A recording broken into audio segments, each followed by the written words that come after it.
Crystar is a complicated game to analyze because it's sometimes a deeply insightful, unique artwork about both the conceptual and functional nature of human emotion. If you're unfamiliar with its philosophical assertions, then it might appear to be a life-changing masterwork. But if you've given any thought to its proposed ideas beforehand, it instead feels pretentious, patronizing, and desperate. In this video, we'll dive into its themes, storytelling, and game design. Firstly, I want to give credit where it's due. Crystar utilizes traditional video game tropes in an incredibly subversive, highly impressive fashion, which strengthens both its gameplay and narrative.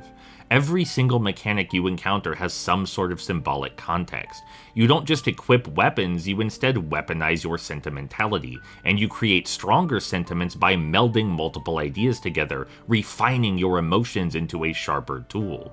In practice, this is pretty standard inventory management and crafting, but the symbolism on display is seriously stellar stuff. It uses your familiarity with game cliches to illustrate the value in introspection and the critical importance of connecting your emotions to form a clearer, more powerful whole. The game does this with everything, like, surely you've seen rage mechanics in a beat-em-up before. There's this meter you fill up in combat, and when it's full, you go turbo and slash everything to pieces with increased attack power and speed. But in Crystar, the rage meter instead fills up with the pain of violence, and when you can't take it anymore, the guardian of your heart bursts free, doing all that it takes to protect its bearer from further suffering. It's simple, but also rather groundbreaking thematically. Beat-em-ups were long overdue for this sort of postmodern reconstruction, and it's handled with incredible respect. So now that we've thoroughly established that the game mechanics are fantastic, at least conceptually, how's the actual game play? Regrettably, it's stinky. Stinky poo-poo bad stuff. The game is all combat, and the combat itself is too simple and brain-dead to be of any intellectual or emotional value.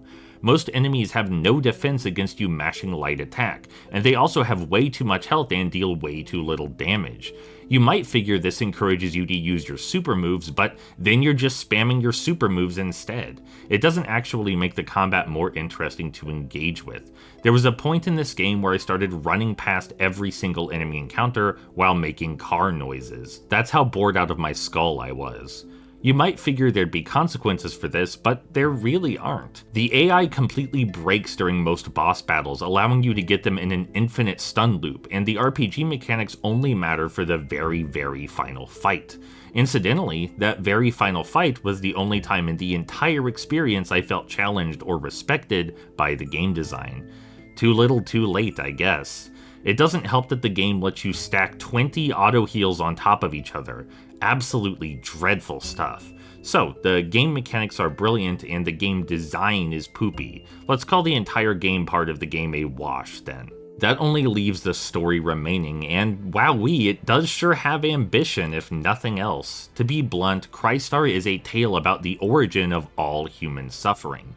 When each of us is born, we unwillingly and unwittingly take up space in the world, and our lives from then on are a struggle to justify the space we occupy. We want to validate our existence and locate a purpose for ourselves. If we fail to resolve that need, we fall into emotional purgatory, where trauma twists our intentions and behaviors into something dark and violent. That purgatory is the central setting of Crystar, and the story primarily details the way suffering, both of ourselves and others, can deform our souls. It shows us that we need the strength of friends, family, and community to truly tackle this suffering. None of us is capable alone, but together we will shatter the chains that bind us. Unfortunately, the actual writing on display is comically shallow. Crystar has an oversimplistic view of villainy and morality, and a daft, borderline deranged view of many philosophical concepts. It wants to make commentary on consumption and conquest, justice, narcissism, selflessness, and what they all do to the human psyche, but they're simply too cartoonish here. The conflicts and villains on display feel like they were ripped straight from Captain Planet. They're diluted representations of complex ideas, stripped of meaning and context.